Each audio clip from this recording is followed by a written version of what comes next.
Hicham Lasri, la musique joue un grand rôle dans votre nouveau film. Et d'ailleurs, votre coup de cœur, c'est un morceau de musique. J'en dis pas plus, extrait.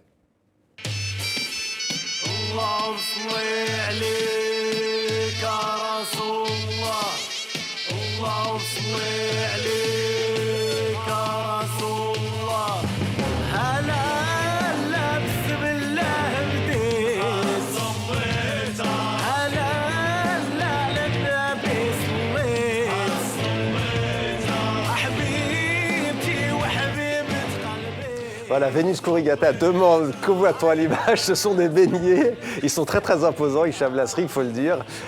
C'est un clip que vous avez réalisé. Pourquoi ce morceau et de quel groupe?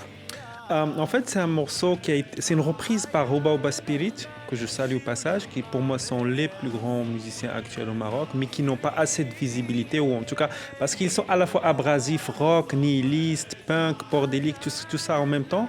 Et en fait, en écoutant cette reprise qu'ils ont fait, en fait, Reda m'a dit, le boss il m'a dit qu'il avait composé juste entre deux morceaux, donc pour s'amuser dans un studio, et je trouvais ça extraordinaire, et ça m'a inspiré, donc je l'ai récupéré, sans presque leur demander l'autorisation, pour faire un clip un peu ironique.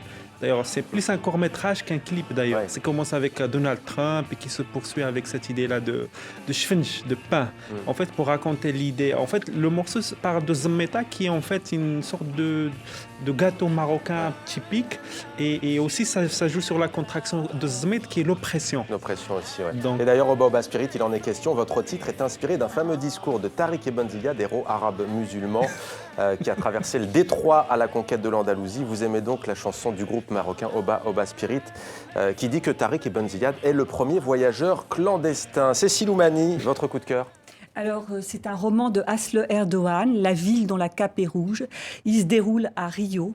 Et j'ai été fascinée, ce roman est paru déjà il y a quelques années, par le parcours de cette jeune femme qui arrive de Turquie, qui se trouve dans cette ville très violente, avec une jungle, avec des insectes, toutes sortes d'animaux, quelque chose de très nocturne, un parcours très labyrinthique.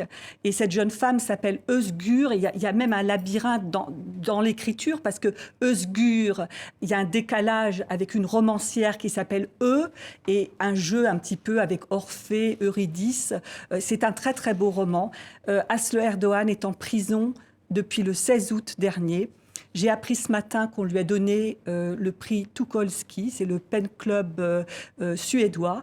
Et son éditeur me disait ce matin qu'à Londres, le pen club se réunit devant l'ambassade de Turquie. Il y a des sit-ins devant la prison pour essayer d'obtenir sa libération. Un choix donc de votre part en guise de solidarité. Vénus Kourigata, je sais que vous étiez gourmande, vous n'aurez droit donc à un seul coup de cœur et pas deux. Vous allez devoir choisir. Lequel choisissez-vous?